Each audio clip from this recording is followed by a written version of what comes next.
మన ప్రభువును ప్రేరక్షకుడైన యేసుక్రీస్తు నామమునకే మహిమ ఘనత ప్రభావములు కలుగును గాక. Jesus with has ministries Telugu YouTube channel వీక్షిస్తున్న మీ అందరికీ మా హృదయపూర్వకమైనటువంటి వందనాలు. ప్రియులారా, దేవుని యొక్క మహాకృప మన మీద నిండారుగా ఉండండి. ఎందుకంటే భయంకరమైనటువంటి యుద్ధం ఇరాను, ఇస్రాయెల్, అమెరికా ఆయా గల్ఫ్ దేశాలపై ఎన్నో రకాలైనటువంటి యుద్ధ దాడులు జరుగుతున్నాయి. ఈ యుద్ధం వల్ల అంతా నష్టమే. ఆస్తి నష్టం, టైం వేస్ట్, భయంకరమైనటువంటి పోరాటము, సామాన్య ప్రజలు వారు జీవించడానికి నిత్యావసర సరుకులు ధరలు పెరిగిపోతున్నాయి. ఆయిలు, నెక్స్ట్ పెట్రోలు ధరలు పెరిగిపోతున్నాయి. ఎంతో భయంకరమైన నష్టం మనం చవి చూస్తున్నాం. ఈ నష్టము మనతోనే, ఇంతటితోనే ఇక్కడే ఆగిపోలాగున మీరందరూ కూడా ప్రార్థన చేయాలని ప్రభునామంలో మనవి చేస్తూ, ఈ రోజు దేవుడు మనకిస్తున్నటువంటి చక్కని వాగ్దానము చూడండి. మత్తయి సువార్త 21వ అధ్యాయము 22వ వచనములో ఇలా రాయబడి ఉన్నది. చూద్దాం. మీరు ప్రార్థన చేయునప్పుడు వేటిని అడుగుదురు, నమ్మిన ఎడల మీరు వాటిని పొందుదురు. ఇది ఇంగ్లీష్ లో ఇంకా చాలా బాగుంటుంది. చూద్దాం. Matthew 21:22. If you believe you will receive whatever you ask for in prayer. Whatever you ask for in prayer అంటే నీ ప్రార్థనలో నువ్వు వేటినైతే అడుగుతావో వాటిని నువ్వు ఎలా నమ్మాలంట? If you believe you will receive.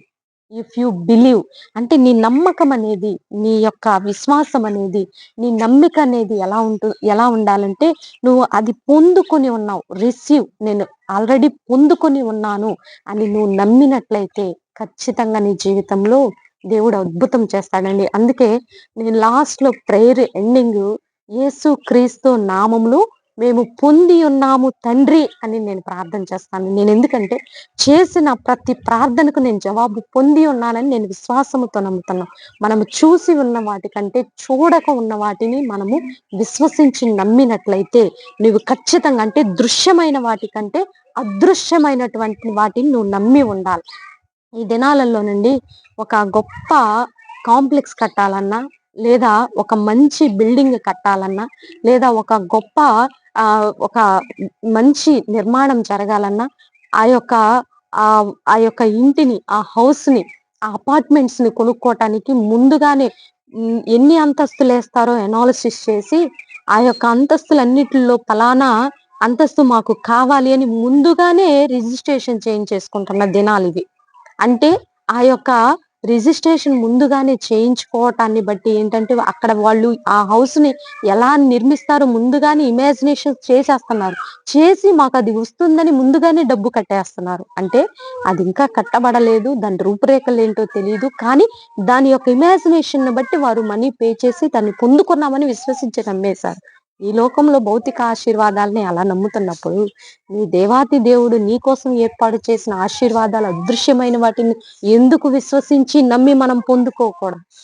అందుకే దేవుడు ఈ రోజు మనకిస్తున్నాడు. నువ్వు ప్రేయర్లో ఏదైతే అడుగుతావో దాన్ని పొంది ఉన్నావని, దైవ చిత్తానుసారమైనటువంటి పొంది ఉన్నావని విశ్వసించి నమ్మి ఈ రోజు నీకు దేవుడు ఇస్తున్నటువంటి వాగ్దానం, నేను పొంది ఉన్నానని నమ్ము అని విశ్వసించమని దేవుడు మరి వాగ్దానం చేస్తుండగా అయితే వాగ్దానం రిసీవ్ చేసుకోవాలని ప్రభు నామములో మనవి చేస్తూ చిన్న ప్రార్థన చేద్దాం. ప్రార్థన. పరిశుద్ర మహాగణుడ ఘనమైన తండ్రి, మీరు ఇచ్చిన చక్కని వాగ్దానాన్ని బట్టి వందనాలు ప్రభువా. అప్పుల భారాల నుంచి, ఆర్థిక ఇబ్బందుల నుంచి, కుటుంబ సమస్యల గురించి, వ్యక్తిగత సమస్యల నుంచి, కుటుంబ పోరాటాలు, అనేక రకాలైన మానసిక ఒత్తిళ్లు, ఒంటరితనం, అయ్యా వేదన, కన్నీరు, దుఃఖము సమస్తము మా నుంచి దూరంగా పోయినాయి అని మేము విశ్వసించి నమ్ముచున్నాము ప్రభా. ప్రపంచ దేశాలను దీవించండి. రాష్ట్రాలను, పట్టణాలను, గ్రామాలను, అధికారులకి అయ్యా మీ యొక్క మారు మనసు రక్షణ కలుగ చేయమని ప్రార్థిస్తున్నాము తండ్రి. ఈ రోజు బర్త్డే, వెడ్డింగ్ డే జరుపుకునే బిడ్డలందరినీ దీవించి ఆశీర్వదించమని, మా కుటుంబం చుట్టుకొని సన్నిధించి మీకే మహిమ ఘనత ప్రభావాలు తెచ్చుకోమని యేసు నామములో అడిగి వేడుకొని పొందుకొని ఉన్నాము తండ్రి. ఆమేన్. ఆమేన్. ప్రియులారా, ఈ వీడియో మీకు నచ్చినట్లయితే లైక్ చేయండి. దేవుని యొక్క మహాకృప మనకి తోడుగా ఉండి నడిపించింది. God bless you. Praise lord.